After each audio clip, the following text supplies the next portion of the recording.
Hello friends, CKD stock market news channel के अंदर आप सभी का स्वागत करता हूं। चैनल पर पहली बार विजिट कर रहे हैं तो चैनल को सब्सक्राइब कीजिएगा। मेरे मित्र देखिए, आज मैं आपके सामने टाटा स्मॉल कैप कैटेगरी के म्यूचुअल फंड की बात करूंगा कि किस तरीके का रिटर्न बना के दे रहा है। साथ ही साथ बात करेंगे कि इंडेक्स ने किस तरीके का रिटर्न बना के दिया है, वो भी स्मॉल कैप कैटेगरी के इंडेक्स का। देखिए, अगर मैं नेट एसेट वैल्यू की बात करूँगा तो 34 रुपये का इसका NAV चल रहा है। एक साल में रिटर्न की बात करेंगे, 35% का CAGR इन्होंने बना के दिया है। 3 साल में 36% का CAGR बना के दिया है। 5 साल में 27% का CAGR इन्होंने बना के दिया है।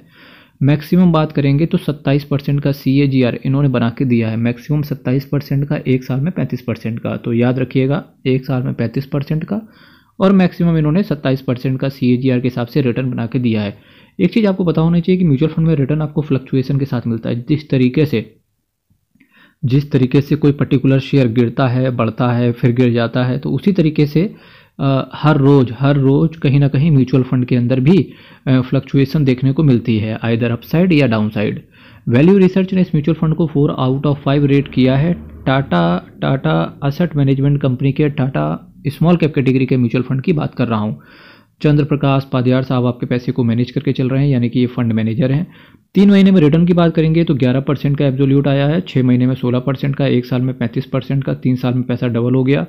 5 साल में पैसे को 2 गुने से ज़्यादा कर दिया, 242% का रिटर्न। और ये आपका रिटर्न है, इसमें आपका पैसा यानी कि आपकी कॉस्ट जो है वो शामिल नहीं है। तो बहुत होता है भाई, 1 लाख रुपए को 2,42,000 रुपये इन्होंने बना दिया, और क्या चाहिए इन्वेस्टर्स को।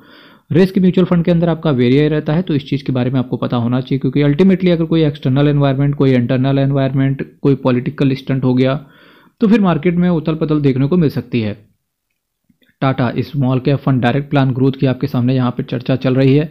6,146 करोड़ का इसका असेट साइज है। तो असेट साइज पिछले एक साल में ऑलमोस्ट इसका 30-40% से बढ़ गया। 0.32% का एक्सपेंस रेशियो। मेरे भाई, जब से ये म्यूचुअल फंड आया है तब से लेके आज तक का इसका रिकॉर्ड रहा है।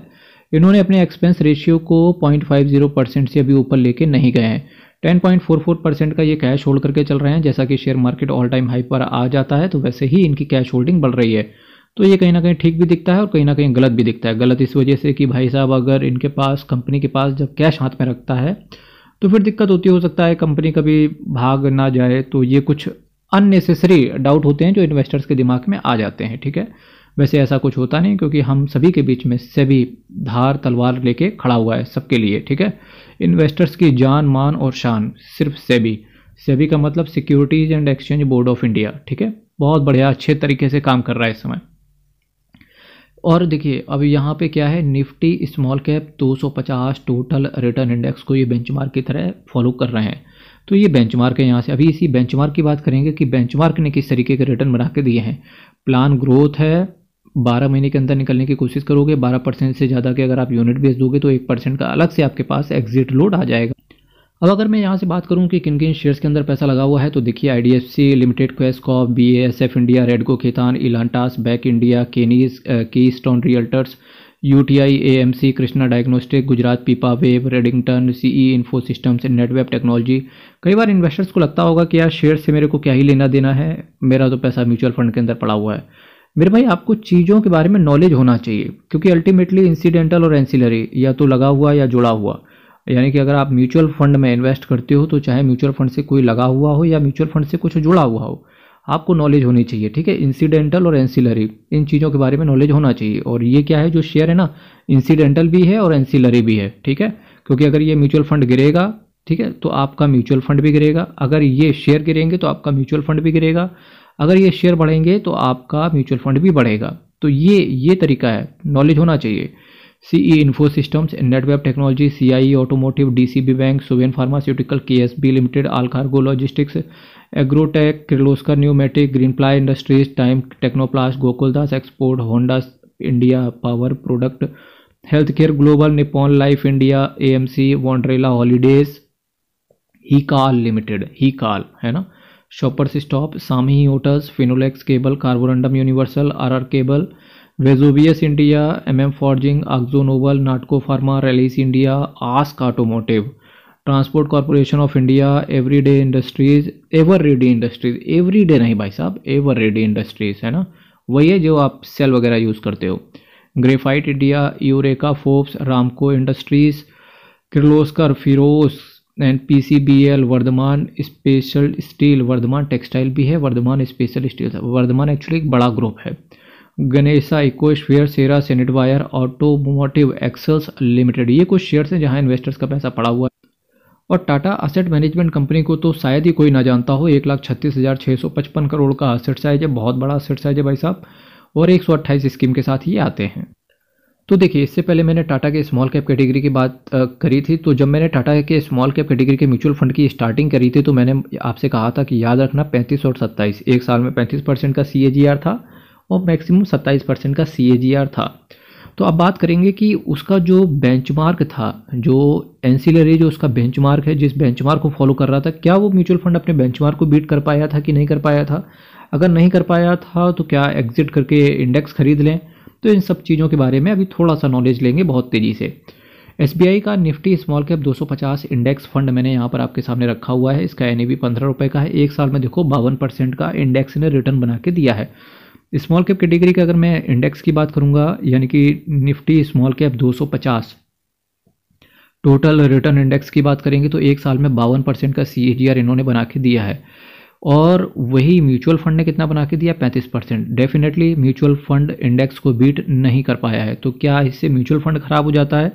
मेरा जो तर्क है वो ऐसा नहीं है कि म्यूचुअल फंड खराब हो गया, क्योंकि बेंचमार्क क्या है, 250 शेयर एक साथ चल रहे हैं। तो आज की डेट पे जितने भी स्मॉल कैप कैटेगरी के शेयर होंगे वो भी 250 के अंदर जो आते होंगे सभी बहुत बेहतरीन तरीके से चले होंगे। पर म्यूचुअल फंड के अंदर क्या होता है कि फंड मैनेजर अपनी स्वेच्छा के अनुसार क्या करता है कि फंड को थोड़ा सा सप्रेस होते हुए लेकर के चलता है। क्या करता है, जैसे कि स्मॉल कैप कैटेगरी का अगर कोई म्यूचुअल फंड है तो फंड मैनेजर क्या करता है, उसमें अल्टीमेटली अपना एक्सक्लूसिव यानी कि सारा का सारा पैसा स्मॉल कैप कैटेगरी के शेयर्स के अंदर नहीं डालता है। वो थोड़ा सा पैसा आपका स्मॉल कैप में भी ले जाता है, थोड़ा सा पैसा आपका लार्ज कैप में भी ले जाता है, थोड़ा सा पैसा अगर वो कोशिश करता है तो इंडेक्स में भी डाल देता है या बॉन्ड्स वगैरह भी खरीद लेता है। तो अल्टीमेटली आपका जो 60-65% ही पैसा स्मॉल कैप कैटेगरी के अंदर जाता है, बाकी 30-35% पैसा आपका कहीं ना कहीं लार्ज कैप कैटेगरी के अंदर पैसा फंड मैनेजर पहुंचा देता है। तो इस वजह से कहीं ना कहीं रिटर्न आपको कम आता है। पर होता क्या है, लॉन्ग टर्म में यही चीज़ें जब शेयर मार्केट के अंदर, अभी तो चलो बुल मार्केट है, आप कुछ भी करो, 4-5 म्यूचुअल फंड्स को सेलेक्ट करके इस समय किसी भी म्यूचुअल फंड के अंदर आंख बंद करके किसी से पूछने की भी जरूरत नहीं है, कोई भी म्यूचुअल फंड सेलेक्ट करो, उसमें पैसा डाल दो, 4-5-8-10 दिन बाद आप देखोगे कि वो पॉजिटिव हो गया। हमेशा ऐसा नहीं रहता है। जैसे 2008 का जो क्राइसिस आए, 2012-13 में जो शेयर मार्केट गिरा, ठीक है, और 1992 में जब शेयर मार्केट गिरा, तो वहाँ पर हमेशा ऐसा वक्त नहीं आता है। कभी कभी आपको मार्केट पीछे बैकफुट पर भी धकेलेगा 1-2 साल के लिए। तो उस सिचुएशन पे फंड मैनेजर की यही स्ट्रेटेजी काम आती है कि सारा का सारा पैसा स्मॉल कैप कैटेगरी में ना डाल के, स्मॉल कैप कैटेगरी के शेयर्स के अंदर पैसा ना डाल के थोड़ा सा डाइवर्सिफाई किया जाए।